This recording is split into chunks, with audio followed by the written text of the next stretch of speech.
What's up, everybody? Been a bit of a quiet one this weekend. I've had slight radio silence, so apologies for that. Had a pretty mad weekend at home, like a fairly rare weekend off actually, particularly given that it was a busy weekend in terms of motor racing. But it was also, far more importantly, my twins' 8th birthday. And you know, some things are more important than motor racing, so we had a full weekend of kind of festivities. Had 8 children for a sleepover on Saturday night. 8-year-olds, can you imagine? So that was crazy. We did some various other bits and pieces over the weekend as well, which was loads of fun. Had a great time. So it was actually very late last night, so that's Sunday night for me now. Very late on Sunday night when I managed to catch up with both the Formula E race from Zurich and also the Canadian Grand Prix. So loads to talk about, but today is Q&A Monday. I've got loads of questions from you all, so let's start rattling through them. Barca M says, how much power loss does a worn Formula One engine have?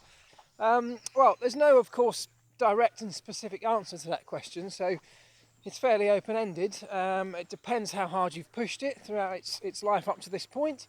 What happens with an F1 engine is that you get certain limitations from the power unit manufacturer. So Mercedes will supply an engine to both its own team and to its customers, and they'll say you're allowed to do so many kilometres, for example, in this particular power setting, or so many seconds, so many minutes of usage at the highest power modes. It's up to then the teams, the customers and the Mercedes F1 team to decide at what points they use the different modes, the different settings, how often they use them, how long they use them for each time.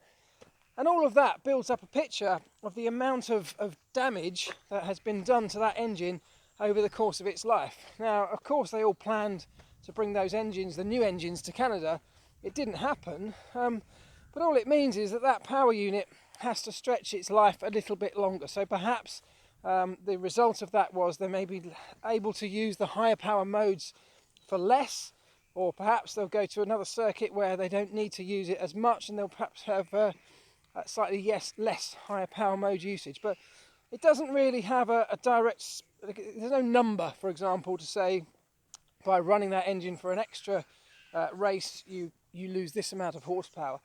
Probably over the course of an F1 engine's lifespan or usable lifespan, in terms of deterioration, you're probably not looking at anything more than 10 horsepower in terms of its drop between when it was brand new and when it reaches the end of its life. So, you know, significant in Formula One terms, but not huge.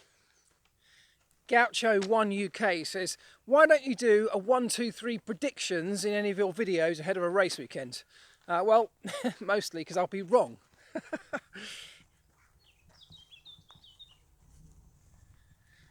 Siddharth Mahadevan, I hope I've pronounced your name right, apologies if I haven't. He says, who do you think has the better performing chassis, Red Bull or Ferrari?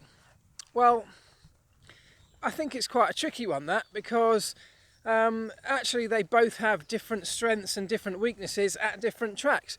I actually think the better chassis, all-round chassis, is probably the Ferrari this year. I think, you know, they have a good all-round package and everything seems to be working pretty well at most circuits. The Red Bull, for example, you know, we saw in Monaco, it had an incredible advantage in Monaco. That particular circuit really suited that car. You know, the slow corners with its sort of low speed grip that chassis produces really excelled around that track. But there are other tracks where it really sort of, you know, doesn't come into its own. So they both have strengths and weaknesses. Actually, I think the Ferrari probably is the better all-round package. Gyro Leal says, I thought that Baku had the longest straight, not Shanghai. And Gyro, you're referring to a previous video where I talked about, in fact it was when I talked about the straight in Canada, I think, being just shy in terms of its length than the long straight at Shanghai. Well, the reason that people don't include Baku, because Baku has an incredibly long straight-ish section, but it's not straight. It has a big kink in it, and that's why they don't classify it as a straight. It is hands down the longest flat out section in the cars of any Formula 1 circuit, but it just doesn't get classified as a straight. So that's the answer to that one. Maxim Kiva says, what difference will bigger F1 rims make to the cars? You'll have probably heard this talk of going to larger rims and lower profile tyres. I guess a bit more like a Formula E car has in F1 in future. What difference will it make? Well, the biggest difference that it makes is actually to the tyre supplier in commercial terms, because you know, all of their road car products, or most of their road car products, are much nearer to the 18 or 19 inch range, certainly their high performance ones, and lower profile as well. There isn't really anything on the road that uses a tyre that looks anything like an F1 tyre. So in terms of their commercial opportunities that they can get from F1, if they've got a product that looks more like what you can drive on your road car, it's better for them. That's the biggest thing behind it. What impact will it have? Well, the current F1 tyres, which are so large and sort of balloon-like, are obviously very soft. They take up a lot of the sort of bounce and the suspension, and the compliance in that tyre is so big that if we do away with that and we go to a much sort of harder, lower profile tyre, there's much less compliance in that. And that means that the F1 car's suspension will have to be redesigned to take up a lot of that compliance. So probably softer suspension, definitely having more travel on the suspension than we have right now. I guess you can't go too low profile on the tyres, because the lateral loads that go through an F1 car, certainly around some circuits, are so great that if you had a very low profile tyre, I think you'd probably risk ripping it off the rim. So there's probably going to be some sort of balance. But in terms of the impact, it's mostly around suspension design and commercial opportunities around it, I guess. That's probably about it. I guess if you have a larger rim, you could also go with larger brake discs inside them. And that, you know, there's an impact to that, of course. We could start redesigning F1 brake systems. But the biggest one, undoubtedly, and the driver behind it, is commercial.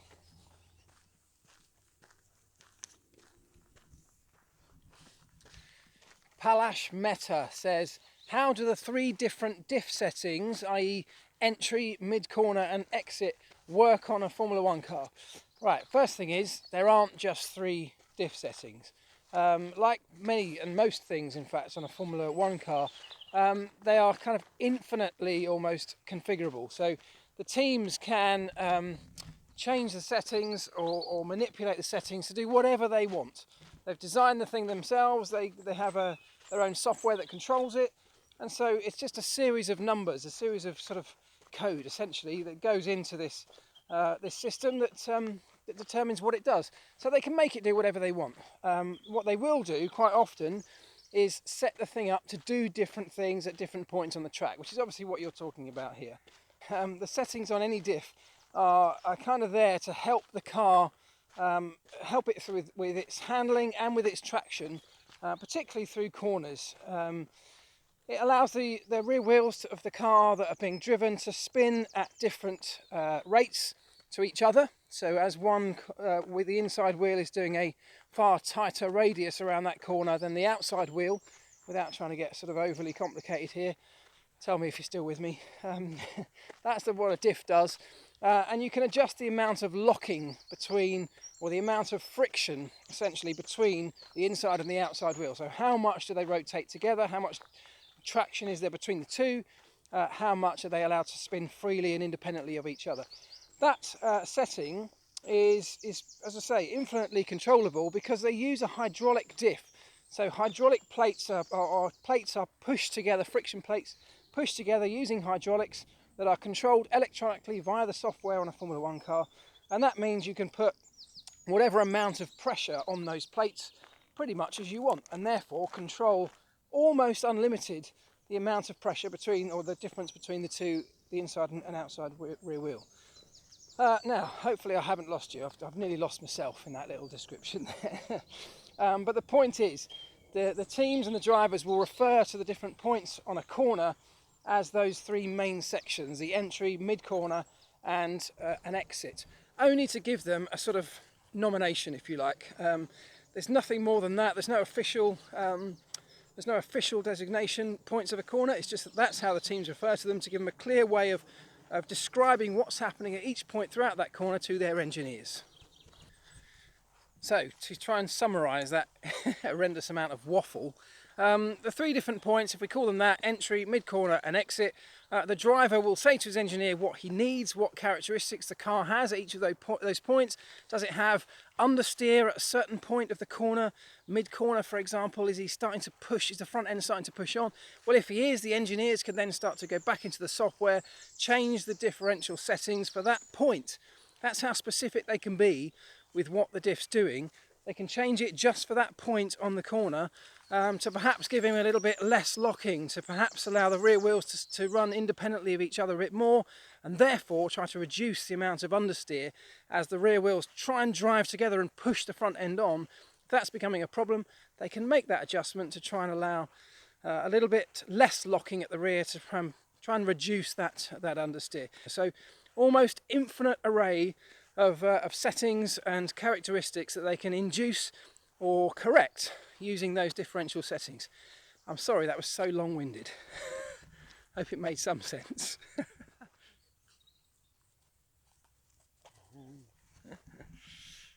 Right, a Formula E related question. This one comes from Andy Bottomley.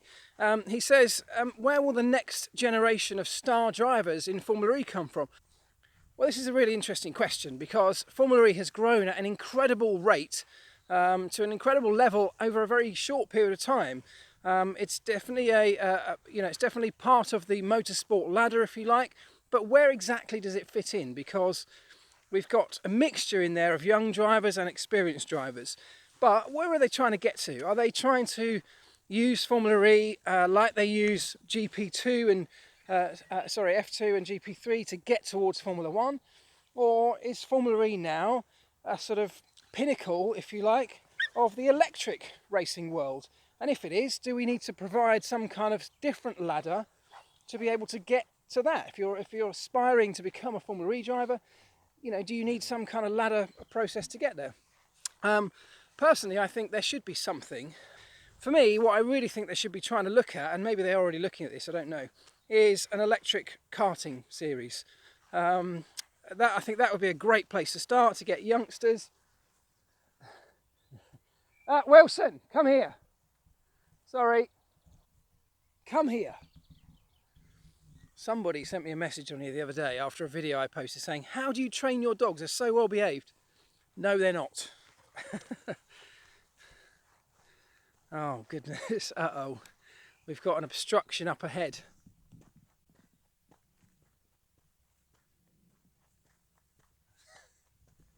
Right, this could be interesting.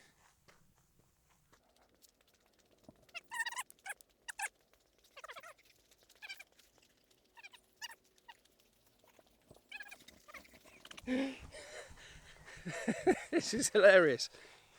I feel like a shepherd. Come on, you two.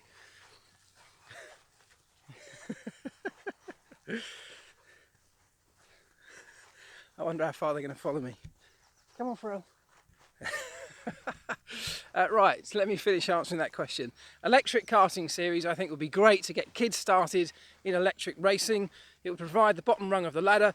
And then, look, we've got, 40 cars or something from the current crop of cars that after the end of this season are going to be relatively redundant, because I'm sure some of them will go off to be show cars and various other things. But we change cars in Formula E next year to the Gen 2 car, which means that we've got an awful lot of cars essentially not racing. Why don't we make a support series? I think that would be brilliant as well. Great way to introduce people to Formula E racing. The biggest problem that we have with all of this is where on earth do you put them? Because we are racing in city centres, which is incredibly tight and restricted anyway in terms of how we set up just for a Formula E event. Start introducing support acts and karting and other race championships as well.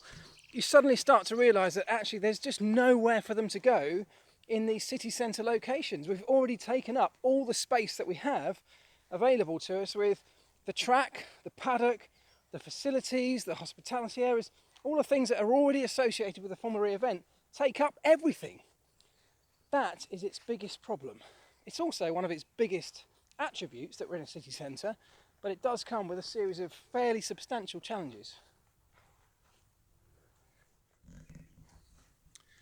Elliot Prestige says, how do you read Flovi's paint? Well, that is a good question. So Flovi's paint is that yellow stuff, often yellow or green, that you see sprayed onto F1 cars when they leave the pit lane, and when it comes back in, it dries very quickly, identifying the flow patterns around the surfaces of a car. I'm going to do a separate video on this because actually I've had something planned for a while. I'm going to make up some Flovis and do a little experiment of my own on it. But the way you read it is you look at the lines, you take a picture, that picture goes back to the aero department at the factory, and what you're looking for is the way that the flow lines follow the contours of the car, the surfaces of the car. Does it detach? You can see when the flow lines become turbulent and messy on the underside of a rear wing, for example, and that would show up that it might be detaching early before it's left the trailing edge of that rear wing, which is not what you want. So you're looking for good, clear flow lines that match what you expect from your CFD simulations from the factory. So it's just a really good, quick visualization of what exactly is happening without having to put the thing in a wind tunnel or to model it on CFD. It's just a really good reference way of doing, a really good quick reference to what data you already have. Nick Transia says, the FE Generation 2 cars look awesome. Can you ever see a time when Formula 1 will go do something truly exciting in terms of the looks of its car? I think the biggest difference between FE and F1 is that F1 has so much tradition and history, such a big dedicated fan base that goes back many, many years. If Formula 1 want to do something dramatic, they have to evolve. Formula E can afford to do something dramatic all of a sudden. They can come out with a brand new car, big change like they have done, huge big impact, and it sets the world alight, people talking, and that's exactly what they were going for, of course. With Formula 1, I don't think you can do that. The backlash would be so great from a large percentage of your audience that I think you need to be a bit more careful, a bit more considered, take a bit more time over making big changes to the appearance of a Formula 1 car. Oh, you know, the halo, just look at the halo. That wasn't even a decision that F1 made. That was an FIA decision on safety grounds, and look at the backlash that we had off that. So I think these things, you know, F1 cars are going to evolve. They're definitely going to look different next year. I'm sure in 2021 they'll look different again. I think what FE have done has been absolutely right, perfect for FE. Don't think it would have worked to have dropped one on everybody like that in F1. So I'm sure we'll get, you know, further down the line, we may well be racing around in closed cockpit cars. Who knows, closed wheel cars. There's nothing to say that can't happen, but I think it probably needs to be edged towards that rather than dropped like a bombshell.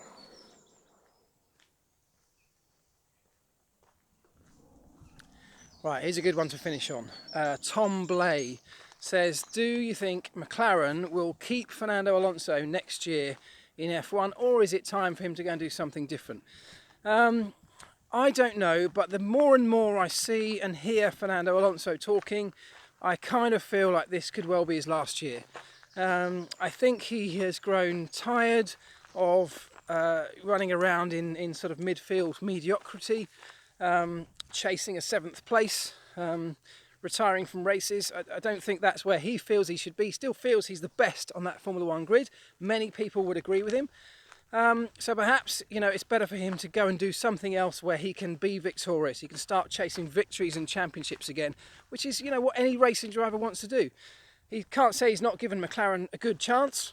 And the talk around the paddock, increasingly so, is that McLaren could actually go and do IndyCar next year on a full championship basis. You know, tied in with Andretti, and that potentially could be something that could keep Fernando Alonso at McLaren. Whether it will keep him in an F1 car, I don't know, but that seems to be a growing rumour that they will go and do that, potentially, you know, to keep Fernando at least on the McLaren books. He's obviously doing his wet programme this year. If he wins Le Mans next weekend, which is highly likely, entirely possible with Toyota, because Toyota are the standout car in that LMP1 category. They don't have a huge amount of competition, let's say. So if he were to tick that box of winning Le Mans, the only thing left on this triple crown that he so desires is, of course, the Indy 500. Well, if he went out and did a full Indy campaign, gaining loads of experience in an IndyCar, the 500 is the next logical step for him to try and achieve, to try and tick that box. So I can definitely see that happening. Of course, then it opens up the question, who would be driving for McLaren in Formula 1 next year? Well, Lando Norris is almost a shoo-in, I would say, whether Fernando stays or not. If Fernando stays, I can see Lando Norris replacing Stoffel Vandoorne. If Fernando goes, then perhaps McLaren have an even bigger issue, because can they put Vandoorne and Norris together in the same team? Don't know. Watch this space. Right, thank you very much for all your questions. Appreciate them all as ever. Again, sorry for the radio silence over the course of this weekend, but I am now back, and don't forget to like, share it around, subscribe, get your questions in next week. Oh, next week, can you get your questions in using a hashtag #AskElvis? Let's use Ask Elvis, because it makes it much easier for me to find them all when I have to collate them all for the video next Monday. So start firing them in, but use hashtag Ask Elvis. That would be great.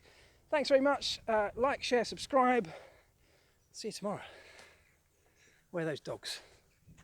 Oh God, I've lost the dogs. Wilson! Normally if you call Wilson, Pharrell is not very far behind. Here they come.